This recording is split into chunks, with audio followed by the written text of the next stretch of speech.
I want to invite you to the Entrepreneurial Hierarchy of Needs online community. Inside this community, we can take the EHAN assessment, and that's what all of this is based on. It's a self-assessment that we should be doing about every 12 weeks to evaluate how satisfied we are in our health, our wealth, our relationships, recreation, and our business. The goal is to live a satisfied life. So go ahead, join the community, do the assessment, and go ahead and sign up for that blind spot call. That'll get us one-on-one talking about your assessment so you can get a better perspective and so you can set the best goals possible. All right, all the links are in the show notes. Enjoy the show. Oh, that's great. That's great. So how do you feel about me asking you a couple questions? Oh shit. Well, I guess I'm the editor, so go for it. No, I'm kidding. Oh, These are generally not edited, and I probably won't edit this at all. Cut my question off because I'm sitting here. I'm like, what do you want? How are you? Yeah. So this sounds like the ultimate cop out. Ready? You're gonna raise your eyebrows at me. I am into Alexa Martinez, also known as That Sex Chick, teaches people how to have epic sex and deeply fulfilling relationships. She works with people to show what is possible in terms of unconventional relationship dynamics, leading with sex when dating, exploring kink and BDSM for the first time, and having difficult conversations in your relationships. This was such an exciting conversation, and I learned a lot about myself and how to better understand and explore some of my own thoughts and not just disregard them. I know you're going to get a lot out of this one, so get ready to rock with Alexa Martinez. My name is Tim Palladino, and this is the Entrepreneurial Hierarchy of Needs podcast.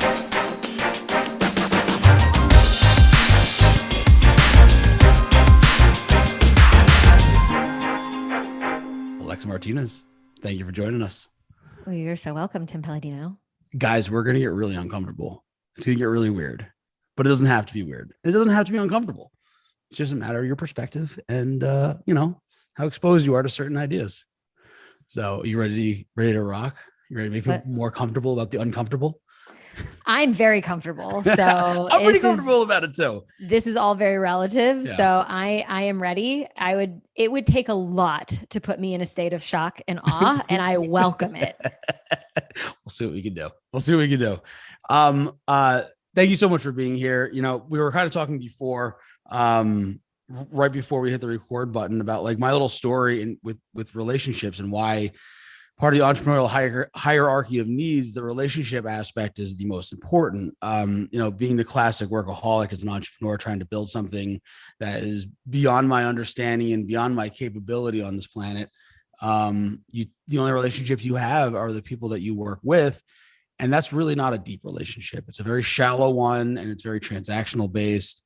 And one of the big reasons that I'm so happy that you're on the show is because we get to talk about that. Because I kind of tucked myself away and I didn't allow myself to grow in the years in my 20s. I didn't allow myself to grow the skills to flourish relationships. I could get relationships. I can start them. No problem. Right. All it takes is a little bit of charm. But to deepen them, that's a different story. And then to keep them, that's a whole other story. So I'm really, really, just excited to get going on this. One of the first things I want to talk about, like one of my favorite things to actually bring up in conversation, and this is going to sound really weird once you find out what it is, guys, is the will, won't, want list that Alexa has. And can you explain that a little bit better? Sure. So the want, will, won't. Want, will, won't. People, can I swear on your show? Yeah. Oh, absolutely. Fuck it. Great. Cool. It's like the first sentence. I always think I'm a New Yorker. Let's ask them if you can say fuck. Okay, great. So yes, people fuck up saying the want, will, won't list all of the time.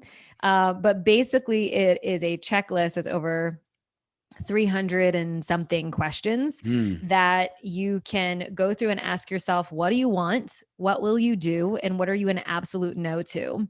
And understanding what you as an individual want, what you are open to doing for a partner, should your partner want it, and what are you an absolute no to, is so fundamental, foundational, so significant when being in a relationship. It's basically knowing what the fuck you want. Yeah. Because it's so hard to communicate. A lot of people will say trust is the issue, or honesty is the issue, or some issue. They don't listen, whatever. It's communication. It usually boils down to communication. Yeah. People have a hard time communicating what they want and what they don't want. And they have a hard time speaking about a subject matter that, if you grew up like I did, I'm deep South Louisiana and living in Texas now, so it's kind of the same thing. Yeah. We didn't get any information. We didn't get, like, sex ed wasn't a thing there. Mm-hmm. And it was very hush hush. When it came to, like, if sex even came up organically or naturally in a conversation, was like, let's just breeze past that. So yes, I'm South Louisiana, but I also grew up Catholic. Yeah. So it was just like, this is a no, you don't do this. And so total lack of communication, lots of shame, lots of, we don't go there. And so that was growing up what I was given. And then, you know, even things that are so natural and normal, and over 50% of the population goes through it, like a period, mm-hmm. wasn't talked about. And the girls and the boys, there was only girls and boys communicated to at school. Yeah. And all of who they decided were boys went over here, and all of who they decided were girls went over there. And only the girls were allowed to get any information on menstrual cycles and the female body and all of that. And it was like a one-day thing. So, and then my mom had to sign a paper, letting me see the movie, The Miracle of Life, where you get to watch a baby be born. And I, like, asked her not to sign it. And really? it was just really uncomfortable. So, you know, if you resonate with any of that, where it's just like lack of information, misinformation, because the vast majority of just the United States in the education system, it's abstinence only mandated education, and a small percentage are required to give medically accurate information outside of just don't do it. And so it's just so wild. So now we're adults and we're supposed to know how to do this thing that no one really talked about. And it's like, oh, it's up to the parents to give that information to the kids, but the parents don't know what the fuck's going on either. No. You know, my mom, I come from a family where my mom has been married 5 times. My grandparents married 50 years until my grandfather died. So I got to see both ends of the spectrum. And it was like, wow, nobody knows what's going on here. Yeah. We have to start talking about it, but talking about it is really challenging. And then before I can talk to a partner, I got to talk to myself. Mm-hmm. What is going on here? What do I really feel here? The lack of knowledge. There's a lack of confidence. I feel disempowered. I don't know what I'm doing. And so an exercise, bringing it back to the want, will, won't list, that you can sit down and ask yourself these questions, or pretend I'm asking you the questions of, do you want to be kissed on your neck? Do you want to be bitten on your butt cheeks? Do you want to be flogged on your back? Do you want to be peed on? Do you want, like, that just escalated real quick, right? That's cool. Do you want to watch your partner masturbate? Do you want anal valprehension? You know, do you want toes inserted into orifices? It asks so many things. It's about 14 pages, right? Something like that. It's long because it's long. I bring this up a lot to a lot of my friends. It's so funny. It's like, hey guys, did you know that this exists? Yeah.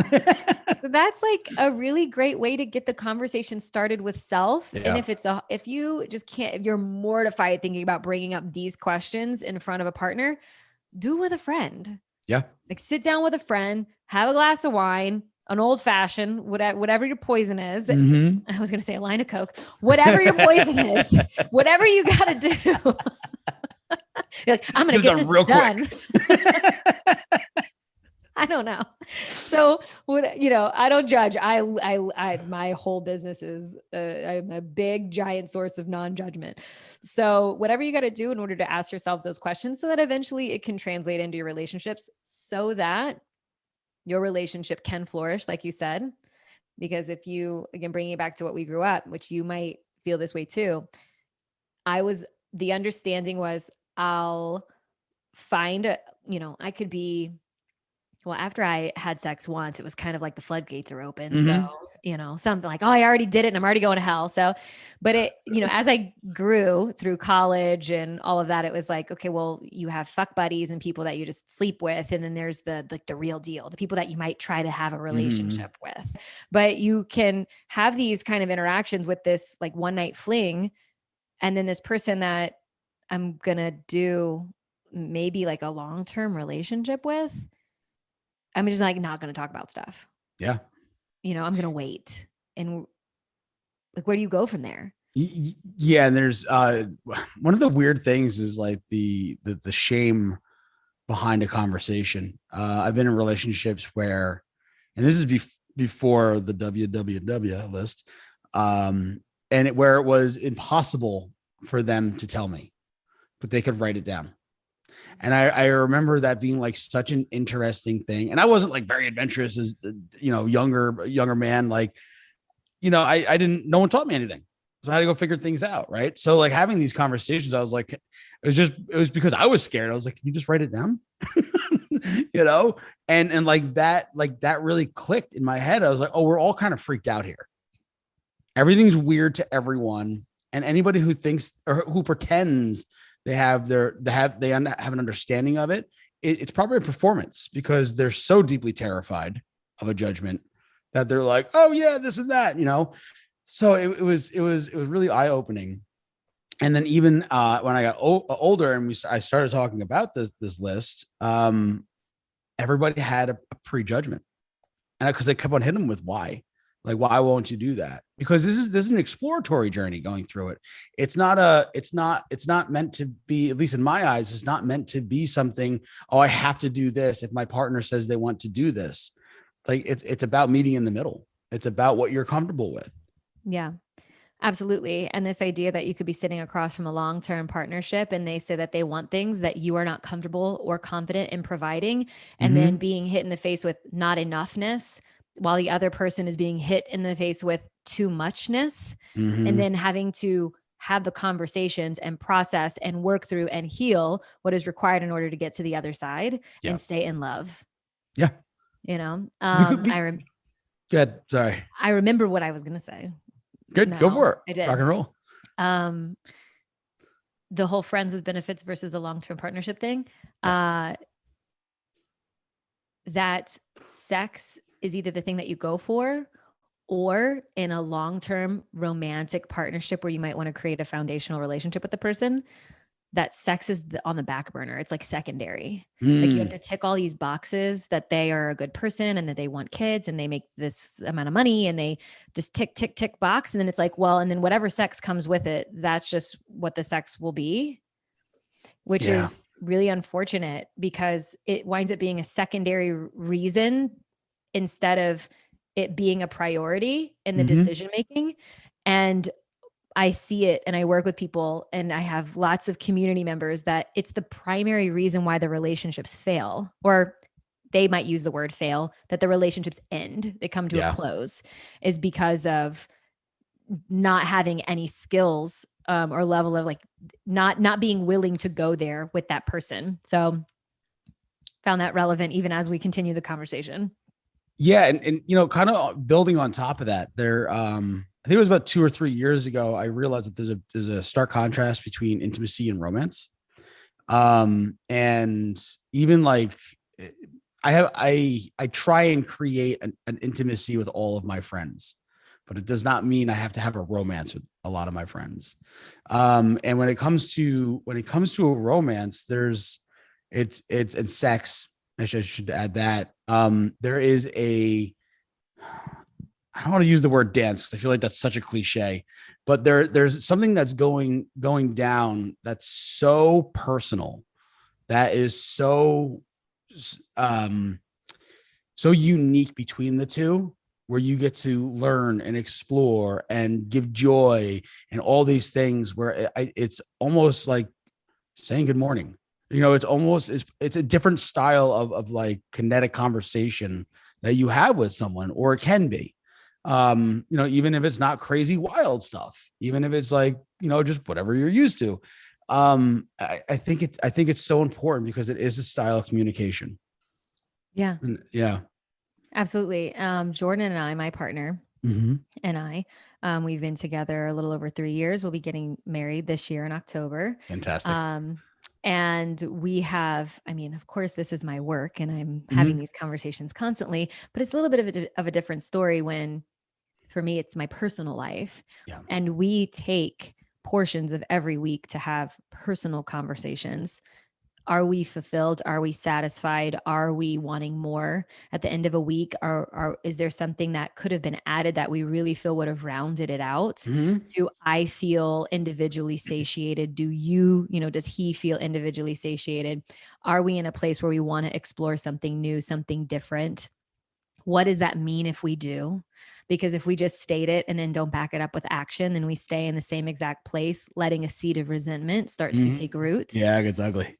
Yeah. And people invest in our brand and our company all the time so that they can grow in their own personal sexual development. But what about us? Mhm. So we don't take that not necessarily lightly. We also invest. We have a relationship coach. We will seek workshops and facilitated experiences where we get to be the students. And, just like most people in the world that are in personal development, or just in general, if they have a business for themselves, they're doing the work that they need. Yeah. And so they've made that commitment to also be the teacher in that space. And so it's a consistent and constant evolution. And sometimes it's a bit more fast paced Mhm. than others. But I think the main piece for people in general, which I don't often like to speak too much in generalizations, but generally Yeah. speaking, and I'm going to speak to you if you're listening, take responsibility because you won't know you don't know what you don't know. And if Mhm. you're unhappy or if the person that you're with is unhappy, take some fucking responsibility Yeah. and spend time learning yourself and others in this way. Yeah. So, And part of that responsibility is the ability to stay flexible mhm. with things changing. That's something I've experienced many times in my life where I noticed I was inflexible. I was like, because I have an engineer mindset, right? Like I have the creative, but the engineer is who's boss in my head, and it's like, oh, it was X. Now why are we saying Y? And then that creates a panic. And then it's like, oh, it's me. And then yeah. So just understanding and being able to take a moment and ask the question, clarifying question, and also let them know I panic sometimes. I had to have that conversation recently where it's like, hey, this has nothing to do with you. It's just I get two different answers and I panic sometimes. So don't take it personally. I think that's part of the responsibility, but definitely take responsibility because no one else is going to take responsibility for you. Mm-hmm. Like it's your job. Yeah. And that's, yeah. For sure. And also when we take responsibility, at least in my opinion, with my experience, it shows the other person that you care a lot more. It's a different way of expressing that you're in this. Mm-hmm. You're not just putting up your sail and just going wherever the wind takes you. Mm-hmm. Yeah. Absolutely. Jumping back to the concept of having intimacy and romance being able to be separated. What are your thoughts behind that? When we say intimacy and romance, do you also mean intimacy and sex? So I think I mean intimacy and sex Mm-hmm. because it's yeah. I don't know why romance. So this is one of those like weird story programming things that came out of my mouth. Like Romance. yeah, romance. Like I use the word romance versus sex. Sure. So yes, intimacy versus sex. Yeah. So I have a really beautiful group of female friends, Mm-hmm. and we are very close. We are very committed, and they are just as significant in my life as Yeah. I would say Jordan is, my primary romantic partnership. And I am constantly building intimacy with them. And that is not in a sexual way. Sometimes it is in a sensual way, which means we hug a lot. We give each other touch a lot. We communicate very openly. One of my friends says we are committed to going rock bottom with each other Yeah. because, some people I interact with, that might be an acquaintance or a certain level of friendship. I'm not going to have difficult conversations with that person necessarily because they don't have that role in my life. And that takes a Mhm. lot of energy, and I have to be willing to hold that. And I can only hold so much. So I have a certain group of people in my life that I've decided you're worth going rock bottom with. You are worth having difficult conversations with. You are worth being vulnerable with and naked, and metaphorically speaking, and Yep. maybe even physically, if that's what it takes in order to like get to a breakthrough of sorts, dare I Yeah. say. And so that to me is intimacy, being able to go be completely vulnerable with the person that you are choosing to be in that relationship with. And so I have a lot of intimacy with my close female friendships, but we are not sexual. Yep. Yeah. Um, And good, please. and so then my romantic partnership, we have intimacy and we build intimacy in more ways than sex.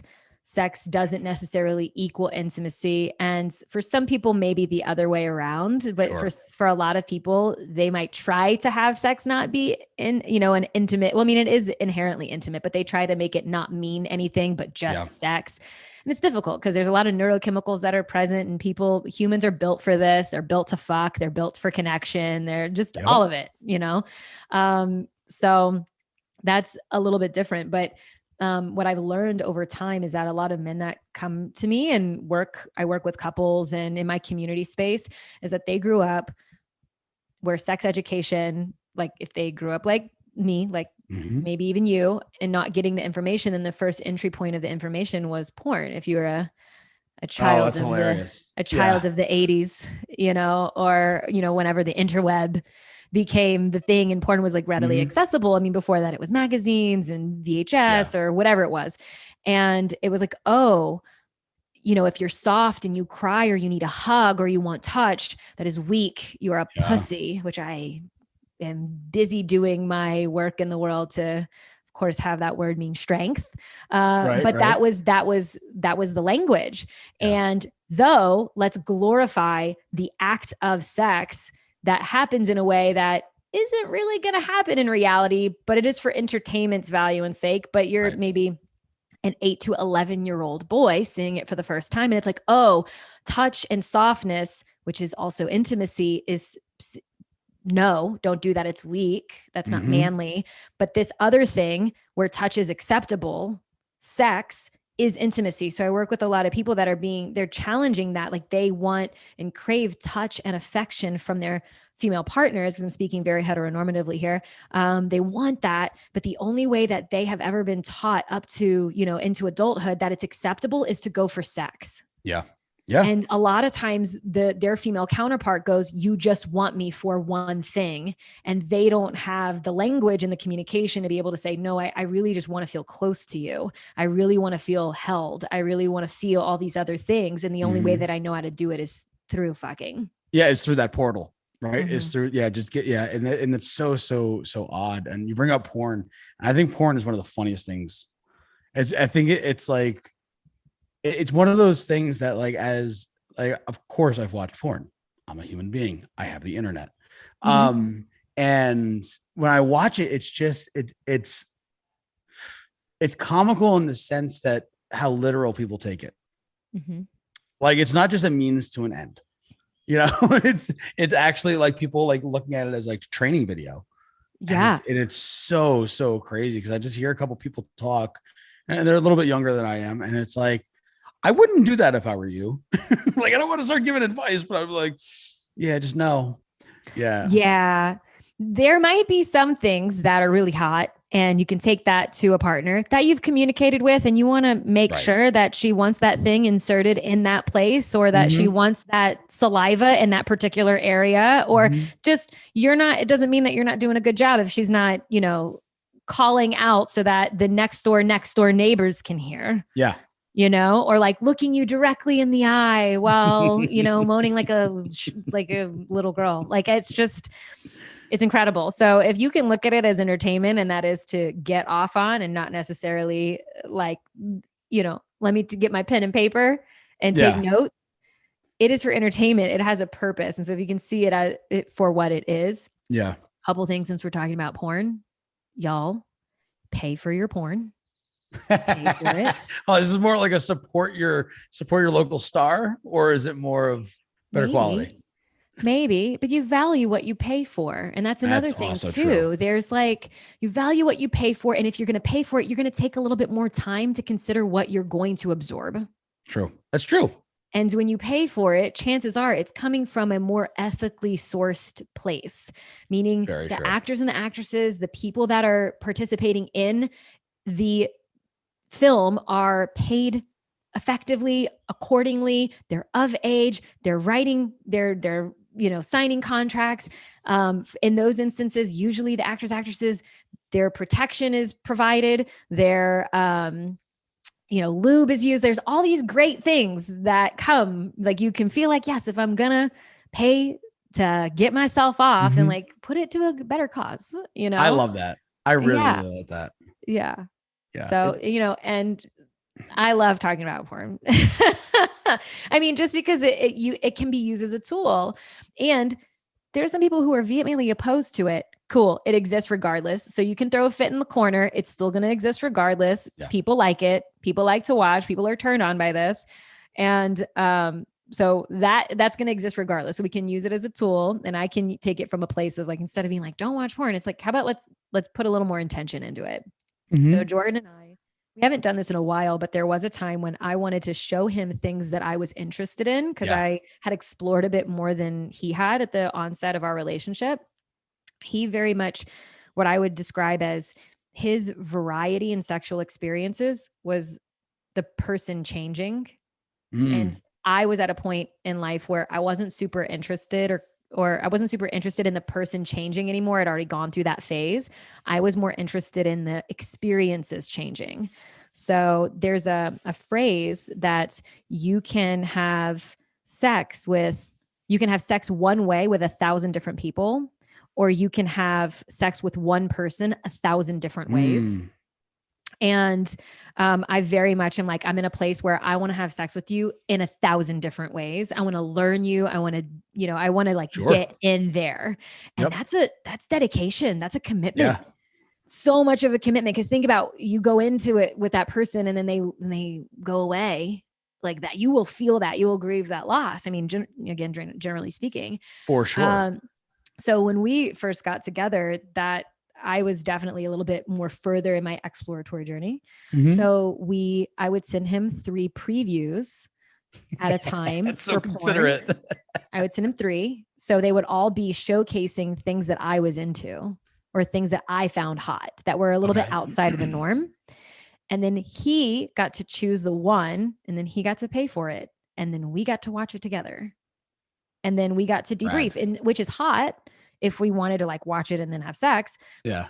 But yes, generally that would lead to sex, but more often than not, it would lead to a conversation. Why are you into this? What is exciting about it? What turned you on about it? Is it the this or the that? Because a lot of times he would think I was focused on what he was focused on when I'm focused on something totally different. So something recently that came up was tone of voice. Had nothing to do with what the action was. It was the tone of voice used. I was like, what? Like it totally blew my mind that there's that level of attention with these kind of things. Have you ever run across someone that enjoys something in porn, but doesn't actually want it in real life? Yeah, 1,000%. There are some things that are way better left as fantasy.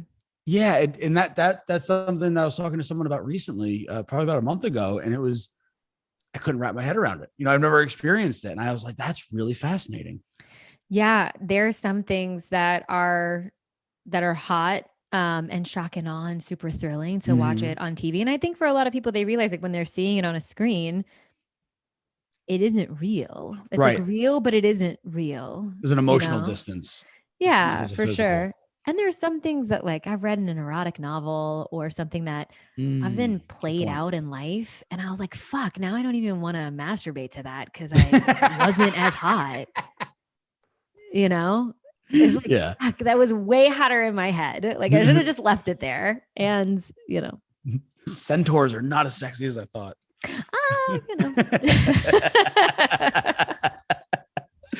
Oh, that's great. That's great. So how do you feel about me asking you a couple questions? Oh shit. Well, I guess I'm the editor, so go for it. No, I'm kidding. These are generally not edited. and I Gonna probably won't edit this at all. cut my question off because I'm No. sitting here. I'm like, what do you want? How Okay, are so you? yeah, so this is sounds like the ultimate cop out. Ready? You're gonna raise your eyebrows at me. I am into what other people are into. Okay. I play like a service role, not in the sense where it's like, oh, whatever you want. It's like them getting what they want and me being able to provide that and add value. That's my thing. Yeah. That's my thing. I would imagine. Have you ever heard of the Erotic Blueprints? Nope. So there's another resource for y'all. For you, Erotic Blueprints. Blueprint. It's like the love languages, but for your sex, like for your turn on. And you can be an Mhm. energetic, a sensual, a kinky, Ooh. a shapeshifter, or a sexual. And each one Trying gets that their out. turn on via a different avenue. Sensuals get their turn on by a scene being created. The lights are perfect, the smells are nice, the textures, senses. Mhm. Kinky are interested in the taboo. So if there's like some element that's a little edgy and a little taboo, which Yeah. is relative. Energetics like the anticipation. They like a good mind fuck. They like we're being flirted with from across the room. They like the energetic build. And then sexuals, they just straight up just like they see tits and 6 to midnight real fast. Like it's just everything about the genitals, about the act of sex itself. They really like that. And a lot of guys that grew up on porn will oftentimes rate higher as a sexual, but upon further inspection and introspection, there's something else that they're actually really into as well, but they've kind of been trained neurologically to respond and react and go for, the sexual. Then the last one is shapeshifter. And shapeshifter is I can be any of the things. I'm more like, and I can be, I like all of them and I can easily flow into any of them. And it's the shadow, so to speak, of the shapeshifter is that what do they actually really truly want in any given moment? So when you say that, I'm like, that is a thing. People love to be of service and like, I get off on you getting off. Yeah. And what do you actually want in any given moment is a question to ask yourself. Because like I get off on that. And also, what do I really want? Yeah. Yeah. I'm going to go deeper into that for sure. Because I always feel like I'm copping out given that answer. Because it's like, no, it's all these things. But yeah, it's just fun. It's like, I mean, that's how I am in life too. You know what I mean? It's like, oh, you dig that? I'm making a note. Like you would not believe the notes that I have on people. We call my dossiers that I just have notes on people, like how to bring them joy in life, like That's what so their favorite animals are and colors and shit like that. And yeah, I guess it just translated. Yeah. Are you dating? Yeah. Well, it's complicated as per usual. A human. Yeah. I haven't met a human that even in their straightforwardness isn't a little messy and somewhat complicated. Yeah, it happens. Yeah. Okay. Well, those were the things that I was curious about. And like, oh, I've got so many resources for you. And I'm getting ready to do a solo episode on my own show. Yeah. That is about, well, the term is fuck first. Okay. It's like, what if you were to lead your dating life with like you do buying a car?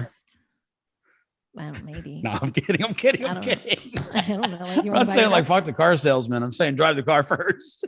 Exactly. Yeah. So, but not from a place of like, well, are we going to do this so I can determine if you're worthy? But what if you were to bring sex into the conversation in a non-sexual way very early on, like at the onset, so that you can establish safety, communication, consent, all of that. And then also not play this game of we get to have sex on the third date. It's like, who made up that goddamn rule? The third date. I don't know who made that rule up. It's so dumb. And when people are like, yeah, but it hasn't been that long. And like, I'm thinking that we'll have sex on the fourth date. I'm like, get out of here. Get out of here. It's so arbitrary. It's so not authentic. Yeah.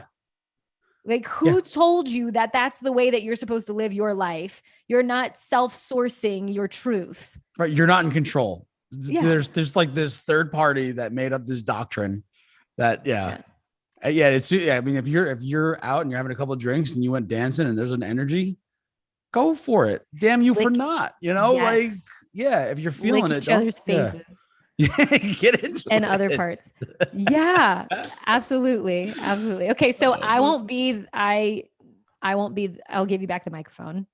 Yeah, no, it's all right. I mean, this is more your show than it is mine. I'm trying to learn here. I'm just trying to spread the good word. Mm-hmm. So when it comes to communication, what are some simple tools that people that might be, I mean, and this is like through the whole spectrum of, love, sex, and other avenues. What are some good tools to just allow someone to open up a little bit more and communicate better with their partner? Yeah. So let's just say you've got a partner or you're dating and there's somebody there hanging out with you. Yep. A couple of things. And for some people, it's really confronting, this first one that I'm going to say. And for some people who might say that they're a little more spiritual, will probably have heard or done this exercise before, eye gazing. So that's something that I work when I have one-on-ones and I'm working with a couple. Oftentimes I'll introduce or reintroduce eye gazing 2 to 4 minutes at a time. And I watch people go from I'm on edge. I have resistance, this kind of masculine boundary, something, like they're just feeling a little rigid, and I'll have them turn to each other and I'll say, take a few deep breaths, get their breathing synced up, stare into each other's eye, left eye to left eye. I'm going to put on the timer for 2 minutes, sit here and breathe. And usually they'll have a giggle fit within the first 15 to 20 seconds, because it's like awkward and they've got to like discharge some of their energy. Yeah. And then I watch like the one breath that they both take together and that they both let fall together. And then I immediately watch softening. And I immediately watch, great. I can see you. I'm allowing you to see me, and this vulnerable kinds of openness comes up. And usually after 2 or 4 minutes of sitting and syncing up and speaking with energy and not actual words, so you're not processing it, then what you can talk about, the place that you're communicating from, is very different. So not everybody's going to feel comfortable. It is an exercise, so it takes practice. I like that. There's been moments in my life recently where a reset was necessary, and I didn't have the tool to actually bring it back to square one. Yeah. Jordan and I, so I am the CEO of our company. I run it. I make all of the decisions. I decide when things are launching, when they are closing, what to do with our socials, when we're hiring. We got together and he had a corporate gig, and I was in about year 2 of having my coaching business. I was still all figuring it out on my own. Sure. And basically what I'm saying is I can run heavy on the more masculine energy, but I so desire to be in love and in connection with my partner. And so the fact that he works for and with me, or he works with me now for a company that I created and started, brings up its own stuff. Yeah. Because he wound up leaving the corporate gig, and then we made the decision, you will take your skill set and bring it here. Why start something new and unique on your own when what you do is very valuable under the umbrella that I was curating and creating? And so that brought stuff up on its own. And we have understanding that this could be a thing. Yeah. And so we actively go there all the time. And so I might be running on a more masculine. I made a bunch of decisions. I'm on podcasts. I'm doing calls. I'm running coaching, I have clients, whatever. And then I need to calm the fuck down. I need to land. I need to settle back into my body. And sometimes I need help choosing. I need help with my decision to be more feminine. And it can look like a couple of different things. He will sometimes, now I'll just throw out a few things that people can use. And this is some stuff that we use and that I give to clients as well. Let's say, for an example, posture. I'll just use posturing, and postures are really powerful. So let's just say I've come out of the office. I had a whole day. we both have boners. So like no sex is happening because like my dick is just as much out as his. And so it's just like it's hard, literally and figuratively. And so I might sit and he will stand over me, not to domineer me, but to show me that I'm safe to surrender and I'm safe to be easy. I'm safe to rest. Okay. So he might stand higher than I will, and I will choose to either sit on the floor while he sits on the couch, or I'll sit on the floor on my knees while he's standing. And he might put his hands on my head. He might put his hands on my shoulders. And so we actively do that. I will be in resistance all the way until I sit down. And sometimes I'm like, fuck, I don't want to do this. And I'm like, and you want to, you need to, like, let's put the armor down. It's work is done. And then he will do that. Other things are, before we start communicating, we'll rub each other's hands. I will go to him. Oh yeah, I like that. Okay. I will rub his hands and I'll look down. I will look down because the motion of looking down is I'm bringing my energy back into my body, and I'm choosing to transition myself from one state to another. And this takes practice. Yeah. There's not a time that we don't go to either have the conversation or do the activity or the exercise that I'm not giving a little bit of pushback. Yeah. And no, like brats are not fucking fun to play with after a certain, like, you can only be so bratty and it's not fun anymore. So I know that. Amen to that. Yeah. I know that. And so I will go and I will choose to do the things that I know will put me in a place where I'm ready to receive my masculine partner. Yeah. It's a choice that I do. And I lived a lot of life where I thought he needs to put me in that place. And it was sassy and it was bratty and it was not fun, and nobody gets fucked and nobody has a great experience when I am in that place. And I'm hard to deal with. And I understand that. And there's so many women that will hear me say that and go, I feel so seen. Cause I grew up same. Y'all heard the beginning. I told you about my upbringing. I also grew up at a time where women can do anything. Yeah. They can do anything. They go to college and they can be the single mom and they can all this stuff. And they can run a business, and this glorified masculine woman, like, it's just not serving me at times. And so I get to, if I really want to have it all, I got to work for it all. Yeah. And that doesn't mean that Jordan doesn't do anything. He is very aware of all of the steps, and he gets to choose to meet me in a grounded state where he's ready to hold whatever comes up and what comes out of my mouth. Yeah. So those are a couple of little like real exercises to do in real time. Other things, won't list, erotic blueprint, relationship board meeting, where you are giving yourself a time to evaluate your relationship. Yeah. Every week. Yep. Every week. I like the debriefing. Yeah, it's a simple way to allow yourself to just grow with the other person. Absolutely. Yeah, and it puts you in the mindset of as the week is happening, you're thinking about it a little bit differently. You're thinking it from the future, looking back, and how am I going to express this feeling? How am I going to express this pain or pleasure or whatever it may be? Yeah. Jumping back to the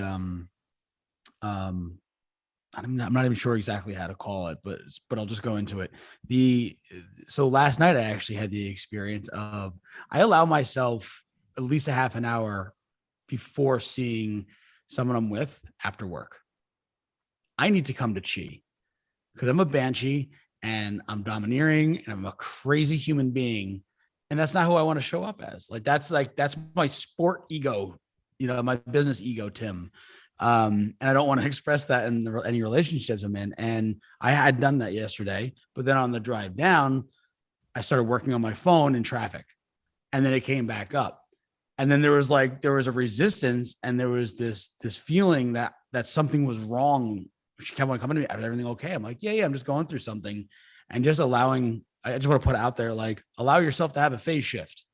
Like if you are like that, allow yourself to take a break and then move on when you're clear headed, just to avoid any of the pricklies. Yeah, 1000%. And I will do it too.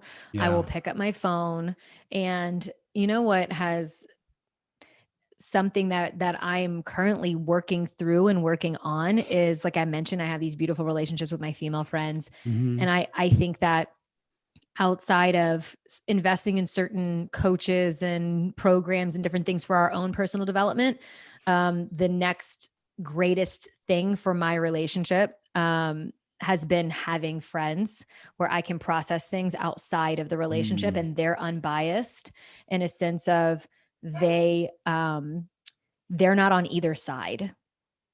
Do you know what I mean? So Oh yeah. I make sure that I choose quality friends that are all in on their relationships as well. And all of us hold a commitment and hold a line where we will not talk bad about our significant other. We will So key. consistently hold ourselves to our highest standard. And it doesn't mean we don't share shit that's coming up, but it means we speak about everything as a, this is happening for me, not to me. And I'm not against my partner. We are in a partnership. Yeah. So that has been huge, having high quality friends. And for Yeah. Jordan too, having a high quality group, because Jordan has more friends than any person either of us knows. But he has a core group that he gets really vulnerable with and cultivates that intimacy with as well. And for him, like that has been so transformational, such a game changer, is that we don't have to bring all of our shit to each other. Yeah. We can process it outside of the relationship before we bring it up.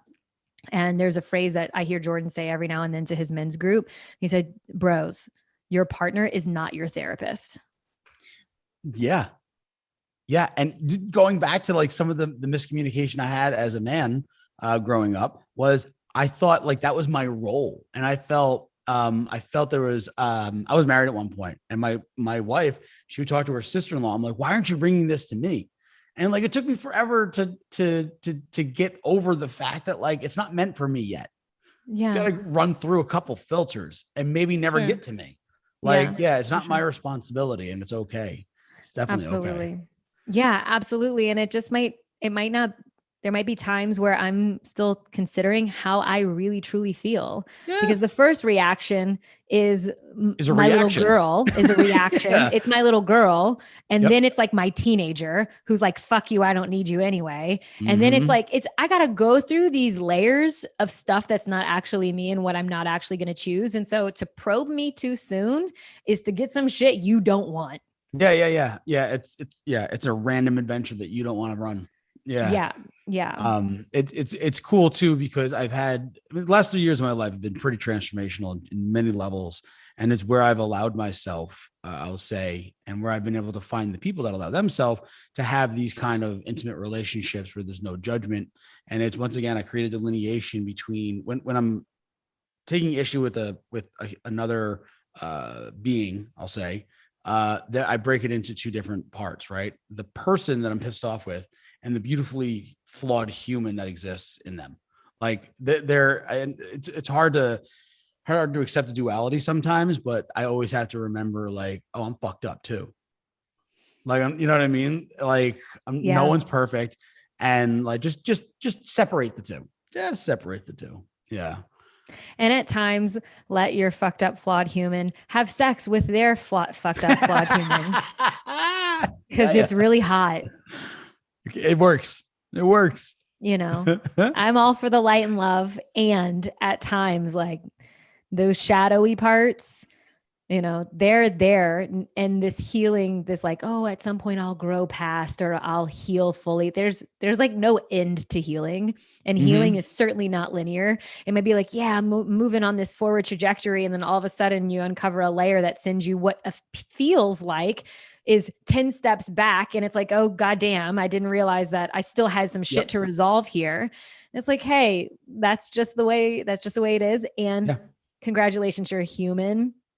And that's the beauty in it. Like, that's when you really feel alive, I think, because the alternative is opting for neutrality, and that's boring and a quick way to the grave, in my opinion. I totally agree with that. I second that to the utmost. And I think what makes it so exciting is the realization of how wild life is, and that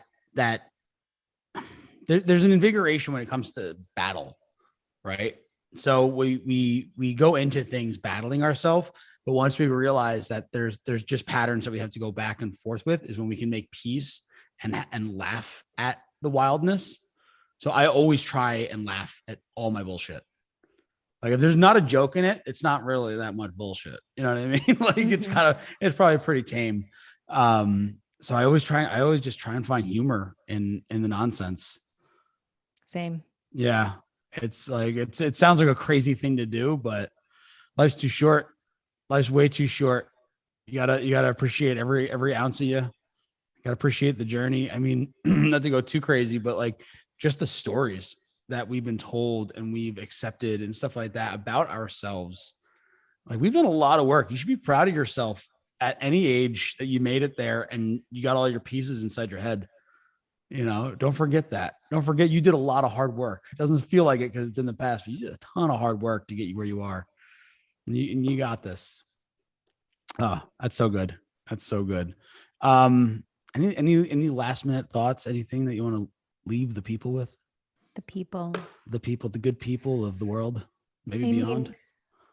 I mean, this conversation was very much a conversation. I took the mic a couple times, answered personal stories, of course. And I'll just share that being in a relationship is, from where I stand, that has been some of my greatest personal development and sexual development. And I have learned so much about who I am and what I want in my life through relationship. And it's messy and it's beautiful and it's ecstatic and exalting and it's just a clusterfuck and everything. Yeah. And for me, just knowing that I don't have to do it alone is really reassuring. Yeah. And so what I want to leave everybody with is you don't have to do it alone, and step up. Take responsibility for what you do and don't know. Take responsibility for just this understanding of you don't know what you don't know. And if you desire more in this area of your life, or you want to stop perpetuating patterns that are not serving you, then it's going to take doing something about it that is different to what you have been doing up to this point. And a lot of times it means getting a little bit radical. It means going to a retreat or a conference or a workshop, reading the book, the podcast, investing in yourself in some way, shape, or form. And investing doesn't only mean money. That's time and energy as well, which are all valuable resources that money is the one that you can always make more of, but the other ones are a little bit different, right? You can't make your time back, and energy is more or less a finite resource too at times. So invest with things that are going to put skin in the game so that you can grow. And that means putting yourself in communities, surrounding yourself with high quality people that hold you to a standard for the life that you really want to live. And if you're not sure, then spend some time with yourself. So that's this. If you need anyone to give you permission to consider what's going on in your life, and if you're really living the life that you want to live, then here's your permission. Go sit with yourself, do a want list, go back to some of the resources in this podcast, and then check in with me. Find me on Instagram. Rock solid advice. Rock solid advice. I couldn't say it better myself. Yeah. All of the information will be in the description, whether people are watching this or listening. Alexa, this is fantastic. And I'm guessing there's going to be a part 2 probably soon. We could have gone for hours and hours and hours. Thank you for being here. Yeah. So happy to know you. Thank you for having me. I appreciate it. Until next time. Thank you for joining us again. If you haven't already, join our online community. Link is in the show notes. It is the fastest and easiest way to live a highly intentional and satisfied life. Listen, your health, your wealth, your relationships, having fun, and the success of your business depend on it. I'll see you in there. Links in the show notes. Hope you enjoyed the episode.